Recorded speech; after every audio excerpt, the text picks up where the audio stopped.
Hi, my name is Phil. I like to talk about politics. In this video, I'd like to discuss the way that Brexiteers are trying to change the narrative yet again from Boris Johnson having a marvellous Brexit deal all ready to be wanting to bin the whole thing and start again. But first, if you'd like to be notified of daily news and politics, then please subscribe to the channel and click the bell notification icon. So, during the general election campaign, Boris Johnson sought to distinguish his Brexit position from Jeremy Corbyn's of Labour by saying that Corbyn would have to negotiate a whole new Brexit deal, and this would extend the whole process by much longer. And you know what? People just want this over and done with, and that, you know, people wouldn't even know what Jeremy Corbyn's deal looks like in advance, all this. You know, whereas he, the great Bojo, the wonder clown, had an oven-ready Brexit deal, he called it. And it was a marvellous Brexit deal. All done and dusted. No need to discuss anything further. It was there for everyone to read. There it is. This is what I want to put in place.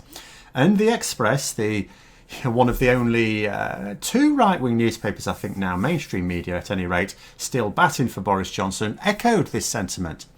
But as others are now pointing out, it's a little bit different now, isn't it? Because now it's an unfair Brexit deal that needs fixing. In other words, the oven-ready Brexit deal is to be completely rewritten.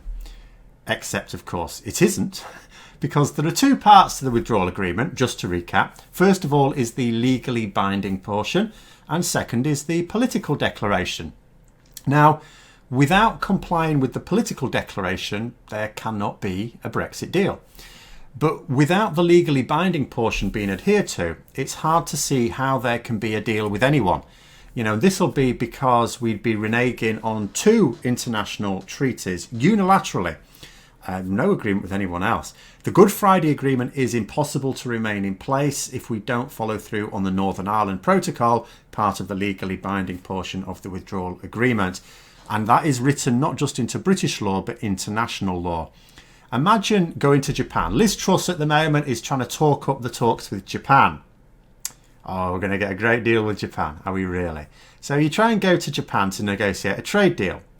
Why would they bother when we have shown that we are prepared to just tear up on a whim a treaty that took years to negotiate? Why are they going to commit to years if at the end of it our newspapers will just decide they don't like it, and so the Prime Minister will just tear it up? You know, and we're also about to see a UN report being published in a few weeks, I think, that names us as being in breach of human rights agreements. There's probably a reason why most countries have publicly said that they aren't interested in negotiating a trade deal with the UK anytime soon. We know the US are interested because we are prepared to sign whatever they put in front of us. They may also be confident, being the United States, that we won't actually break an agreement with America because we're too spineless. Japan have said that they will talk, but they've also said, for all Liz Truss's bravado here, Japan have also made it very, very clear that they will not be concluding any trade negotiations until we have concluded them with their much more important trade partner, the European Union. Other countries have said that they're not even going to talk to us until we have an EU trade deal. Now, interestingly, no country seems keen on talking to us until after we've got the US trade deal. There's no one saying, yeah, we'll talk to you once you've got the US trade deal. We'd like to see what that looks like first. You know, they're only bothered about our arrangements with the EU, including Canada. I mean, you would think Canada are also going to be very interested in any deal we get with the US, of course. That's their closest partner. But they have specifically said, yeah, go and get your trade deal with the EU, then we'll talk.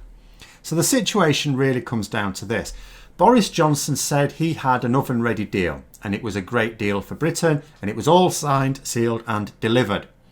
Now he says it's a bad deal for Britain, it's unfair, and he wants to fix it. Now, however you try and spin that, Boris Johnson has deliberately lied to the British public on at least one occasion.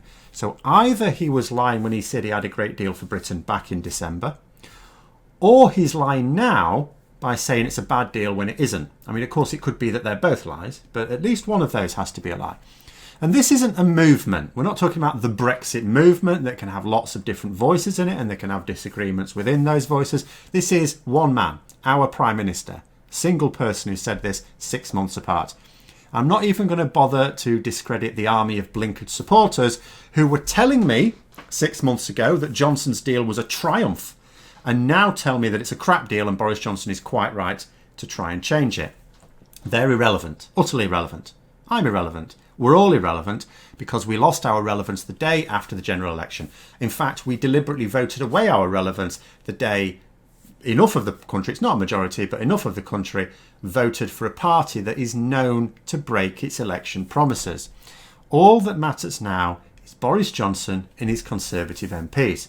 These are the only people with any power over the Brexit situation right now. And those same people told us that this was a great deal in December and that they promised to deliver it if voted to Parliament. And now they're going to have to say, because their leader has told them to, and I mean Dominic Cummings has told them to, that it's a bad deal and they somehow have the democratic mandate to completely change it because reasons. But even that's irrelevant. The doublespeak has no impact on anything anymore. If Boris Johnson does not stick to his promises with the British public, there are no consequences for him.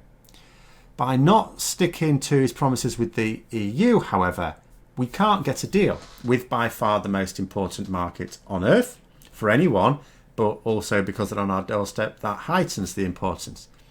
And that's really all there is to it. In theory, the blame game, works for getting the public to go with it and then vote you back into office in the next election. Yeah, it can work for that. You could see some method there. But even that's pie in the sky, because there's no way on earth that Boris Johnson can lead the Conservatives to another election victory. It's for this reason that the party will not even let him try come the next time. So none of this really matters. Boris Johnson said his deal was a great deal last December. That's a fact. Now he's saying it's a crap deal that needs changing. That is also a fact. These two statements are mutually exclusive. That is a fact. And as amusing as it would be to try and read someone justify the contradiction, all that matters now is this. Will Boris Johnson get a deal with the EU? The answer is no, not ever. So then the next question is, will Boris Johnson extend the transition period to allow his replacement to engage in genuine negotiations and attempt to get a deal? The answer to this one is less certain, but it seems likely that Boris Johnson will not do so.